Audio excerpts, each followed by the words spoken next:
1999, c'est le livre pour lequel il a eu le prix Inter. Donc c'est vrai que c'est quand même une découverte.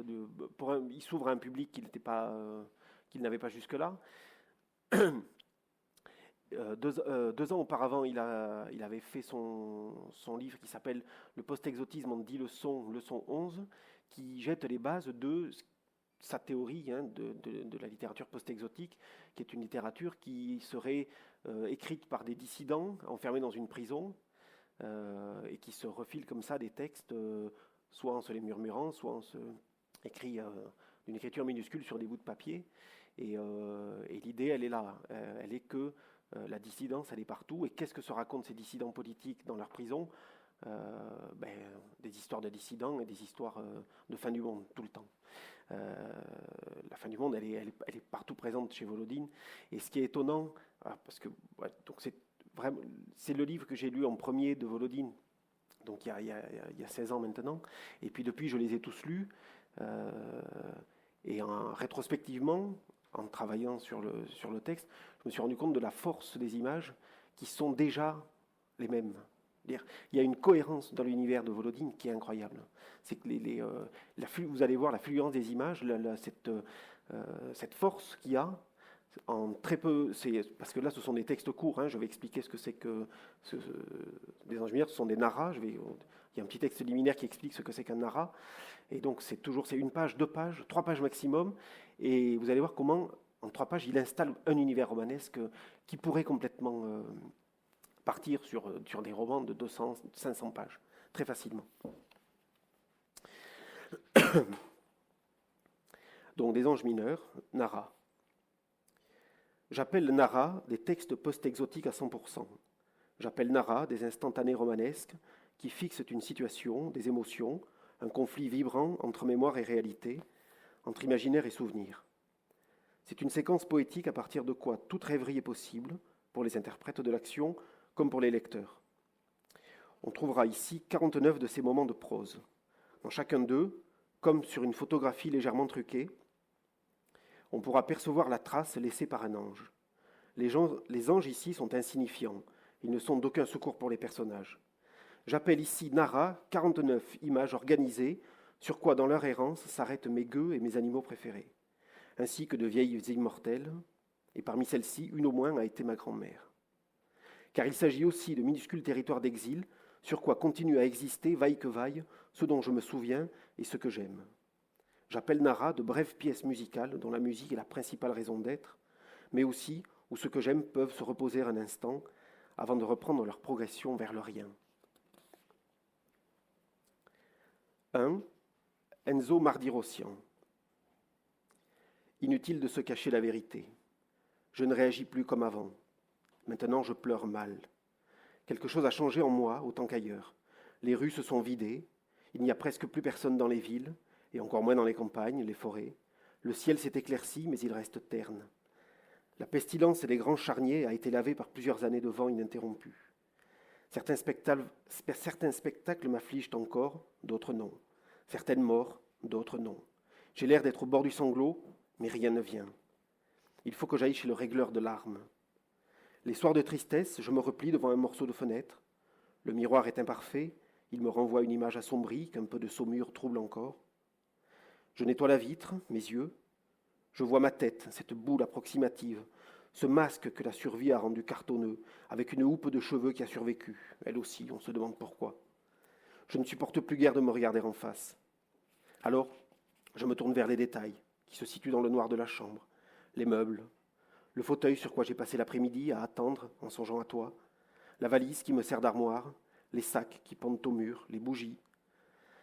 En été, il arrive que l'obscurité du dehors soit transparente. On reconnaît les étendues de débris où, pendant un temps, des gens ont essayé de cultiver des plantes. Les seigles ont dégénéré. Les pommiers fleurissent tous les 3 ans. Ils donnent des pommes grises. Je repousse toujours le moment où je me rendrai chez le régleur. C'est un homme nommé Enzo Mardirossian. Il habite à 60 km, dans un secteur où autrefois se dressaient des usines chimiques. Je sais qu'il est seul et inconsolable. On le dit imprévisible. Un homme inconsolable est souvent dangereux, en effet. Il faut pourtant que j'organise ce voyage. Il faut que je mette dans mon sac de la nourriture et des amulettes contre le chlore et de quoi pleurer devant Enzo Mardi-Rossian, que celui-ci soit lunatique ou non. De quoi pleurer lunatiquement avec lui, épaule contre épaule. J'apporterai une image de Bella Mardi-Rossian, je remuerai pour nous deux le souvenir de Bella, qui ne me quitte pas, et à lui, au régleur de larmes, j'offrirai des trésors qu'on a ici, un morceau de vitre, des pommes grises. 2. Fred Zenfel.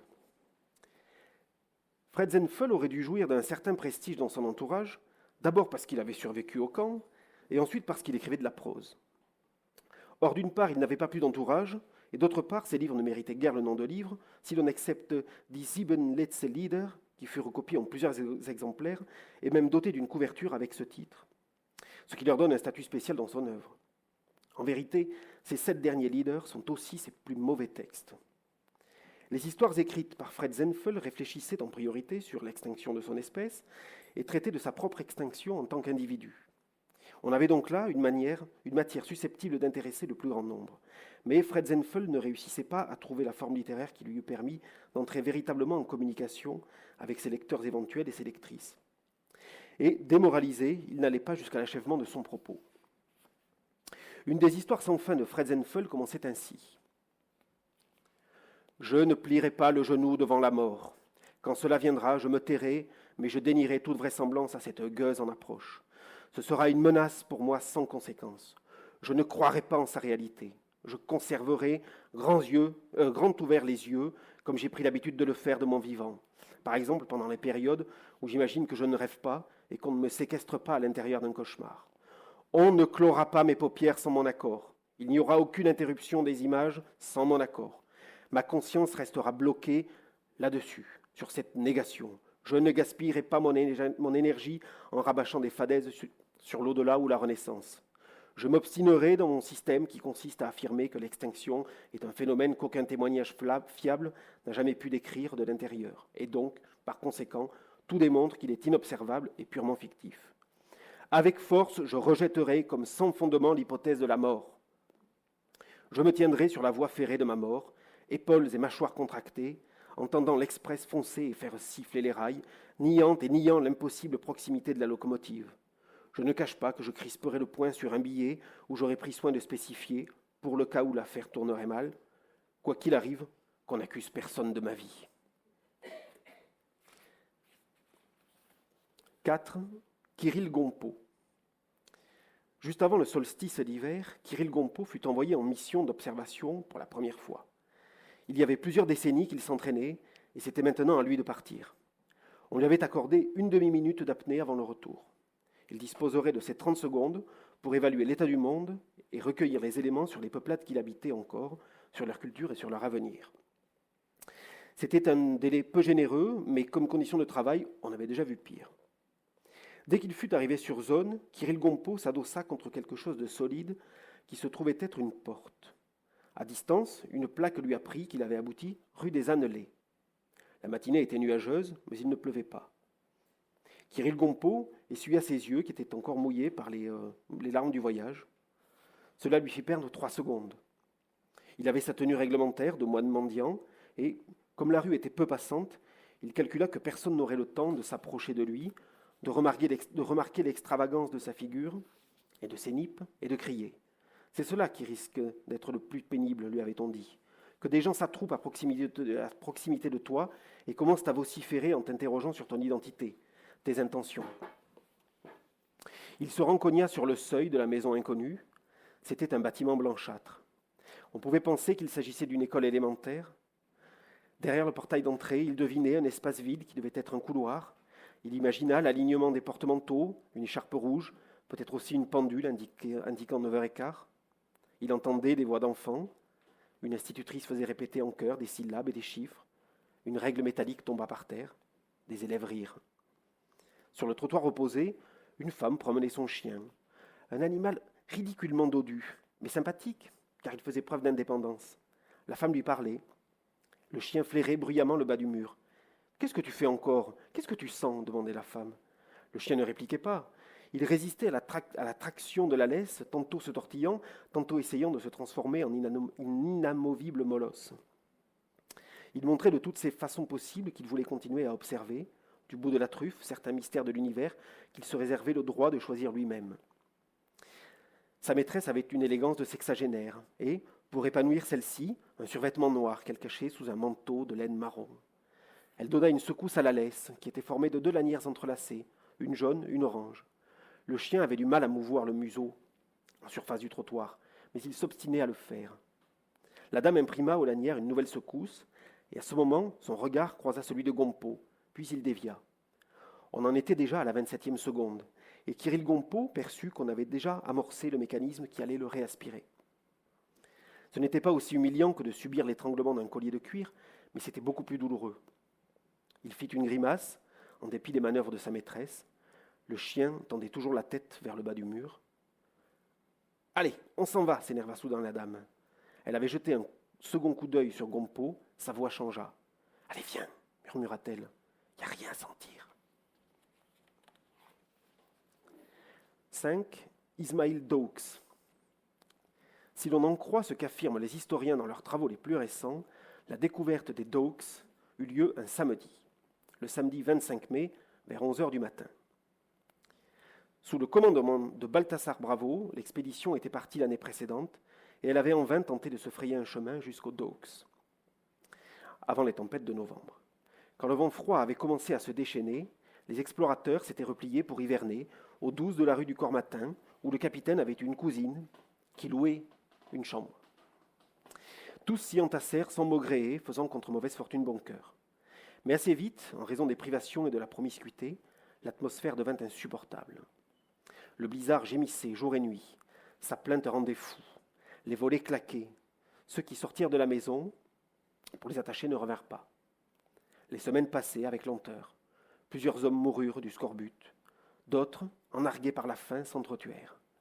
L'idée de la mutinerie fermentait dans tous les esprits, et pour l'éteindre ou l'affadir, il fallut que Balthasar Bravo fît surgir magiquement de la viande. La cousine et un mousse furent découpés en lamelles et mangés.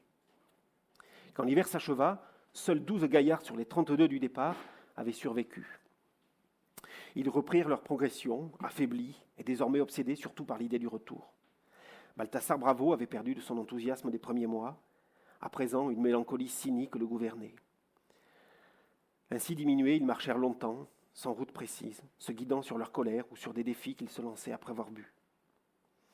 Quelques décès ponctuèrent la monotonie du voyage. Un matelot, il est vrai de constitution chétive, s'empoisonna avec de la nourriture qu'il avait ramassée sur un terrain vague. Un deuxième se brisa les 2 jambes en tombant dans un escalier. On dut l'abattre. L'aide de camp de Balthasar Bravo disparut sans laisser de traces. 2 jours après le début du mois de mai, et alors que pourtant les cartes indiquaient qu'on avait découvert le chemin qui menait aux Dawkes, un malheureux se laissa submerger par l'amertume et se pendit.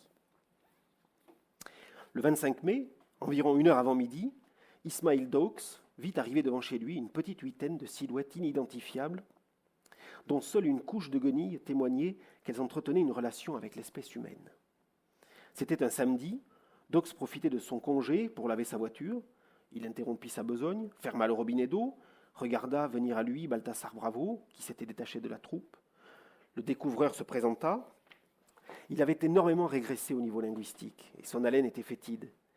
Ismail Dawkes recula un peu, sans tordre ni ouvrir la bouche. Il n'était pas bavard de nature.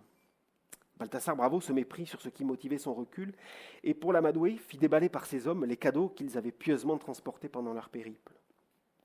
Des maillots de corps propres, un sextant dont personne n'avait jamais connu le mode d'emploi, des boucles d'oreilles en verre teinté, un jeu de mahjong dont il ne manquait que 6 dominos, des échantillons de rouge à lèvres, une boîte d'élastiques multicolores. Ils posèrent tout cela à 2 mètres de Dawkes, qui les observait, sans montrer d'émotion particulière. De l'autre côté de la rue, le frère de Dawkes, Faïd, avait fait son apparition. Il tenait contre sa hanche une carabine de chasse. « Besoin d'aide, Ismail » demanda-t-il. « Non, dit Dawkes. » Après un moment, il alla chercher dans le garage un pneu de vélo qu'il posa devant Balthasar Bravo. Le pneu avait encore des reliefs et à un endroit, on avait noué dessus une portion brunâtre de chambre à air. C'est cet objet qui fut rapporté par les aventuriers. On peut le voir dans le musée des découvertes, et longtemps il constitua la preuve unique de l'existence d'un passage vers les Dawkes.